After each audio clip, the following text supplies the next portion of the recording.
오늘은 3월 2일 목요일입니다. 오늘 우리에게 주신 하나님의 말씀은 마태복음 4장 1절부터 11절까지의 말씀입니다. 그때 예수께서 성령에게 이끌리어 마귀에게 시험을 받으러 광야로 가사 40일 밤낮으로 금식하신 후에 줄이신지라.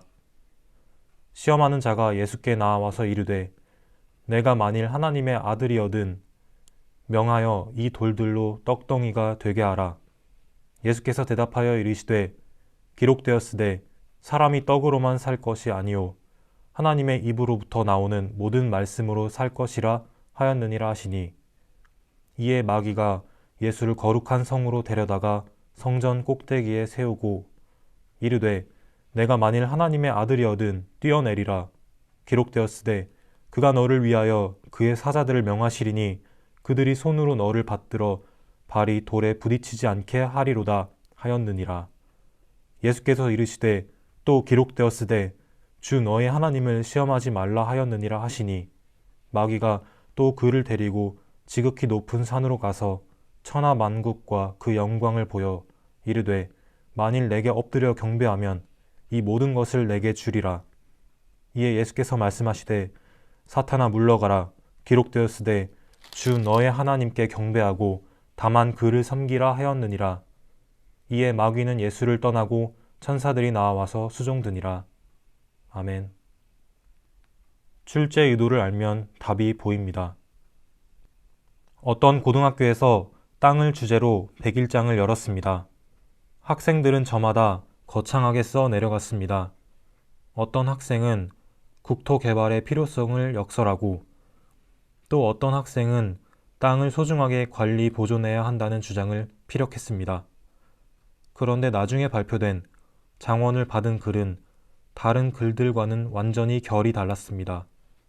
땅과 관련한 글이 아니라 준비 땅이라는 제목 아래 모두가 출발 신호에 맞춰 똑같이 출발해야 공정한 사회를 이룰 수 있다는 내용이었습니다. 이 학생은 땅이라는 글자를 본 순간 이 주제를 낸 출제자의 의도가 무엇인지를 먼저 생각하고 뻔한 주제 대신 창의적인 주제로 글을 쓰는 게 좋겠다고 판단했노라고 수상소감을 말했습니다. 이처럼 출제 의도를 파악하는 것은 문제 해결에 매우 큰 실마리를 제공합니다. 오늘 본문은 우리가 익히 아는 마귀가 예수님을 시험하는 내용입니다.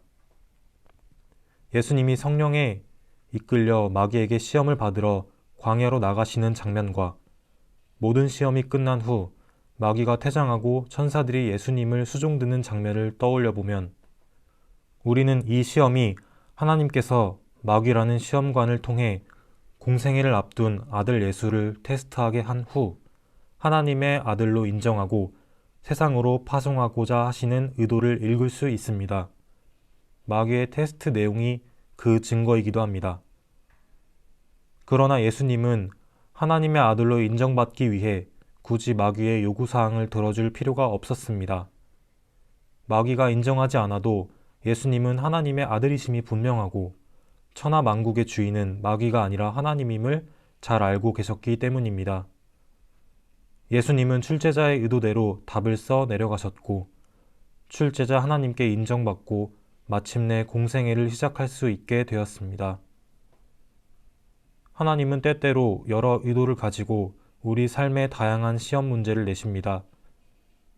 그것을 받아보고 전전긍긍하기 이전에 조용히 기도의 자리로 나아가 하나님의 출제 의도를 묵상하고 예수님처럼 하나님 말씀을 무기삼아 풀어나간다면 분명 하나님께서 원하시는 답을 써 내려갈 수 있을 것입니다. 그리고 그 시험 덕분에 우리 삶은 하나님께서 의도하시는 방향과 모습으로 변화되고 더욱 단단해질 것입니다. 오늘 마주하는 시험을 어떤 마음으로 대하고 있습니까? 기도하시겠습니다.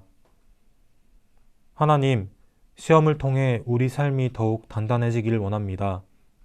여러 시험을 만날 때 절망하거나 좌절하지 않고 나를 단련하실 하나님의 계획을 확신하며 기쁨으로 마주하고 통과하게 하옵소서.